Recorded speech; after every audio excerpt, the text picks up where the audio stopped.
Rangers may have lost 5 players at the end of this season, but it could have been a 6. But Michael Beale, and for some weird reason, has come out and said that he would want to give Northern Ireland legend Stephen Davis a fitting end to his wonderful career. He's basically come out and said today that he wants Stephen Davis to end his career on the pitch rather than getting injured in a training session, right? And I get that. The ideal situation is that Stephen Davis could have been a part of the 5 that that featured during that game against Hearts. But look at Hollander and Kent were both injured, albeit they're not legends, so I get that element.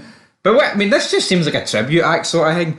Oh, we have to keep Davis under contract till he's fit enough to play one more game for Rangers, and then that's when we can say goodbye to him. No, that is really weak for Beale. It is. Like, let's be real.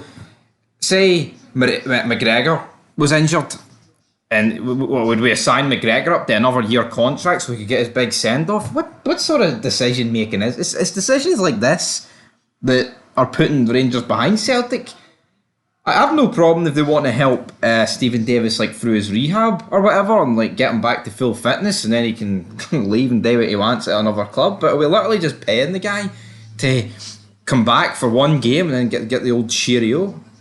So yeah, in an ideal world, right, we'd want Davis to get a proper send-off, but I don't think at the cost of giving this guy a new contract, or I think it's stupid, right? I think, and I know there's going to be I think there will be a lot of people who they'll understand this decision for Beale, but accidents happen all the time. Legends don't get the send-off they deserve. It's just what happens.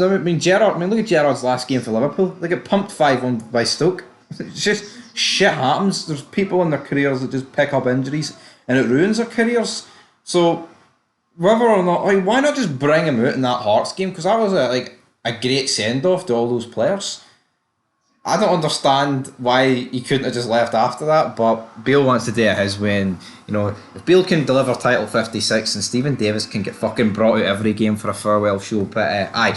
In other news, Leon King has been called up to the national team. And I did say this, can't even remember what first I said, I think it might have been the national team announcement. I said, I'm sick of these players that I don't think are that good, especially in defensive positions. I'm talking about Liam Cooper, a guy that's just shite. He's part of the Leeds team that went down. I don't care if he was still in the Premiership. What's he done? He's 29, and I've never rated him. I kind of feel the same with Hanley, but I feel like Hanley's better than Cooper. I feel like Hanley in actually recent years is up the level. I feel like 2015 to about 2020 he wasn't that good, but I actually feel like recent years he's been alright, Hanley. But for someone like Cooper, why not go with youth? There's so many good youthful centre backs, and that's what Steve Clark's went for.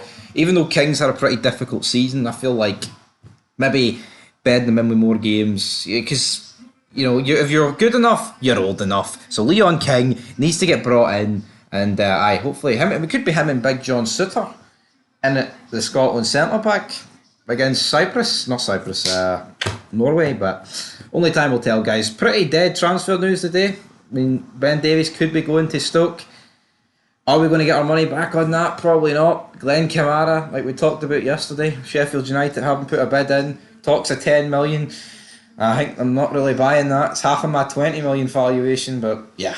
Anyway, we're done. We're done for this video. Unless something breaking comes out tonight, don't really see what else there is to talk about. Rangers keeping cards close to their chest. Jack Butland, of course, was on the bench yesterday for that Manchester derby in the FA Cup final. Did not feature, but after some of De Gea's goalkeeping, you'd fucking question why he wasn't. But anyway, till next time. Peace.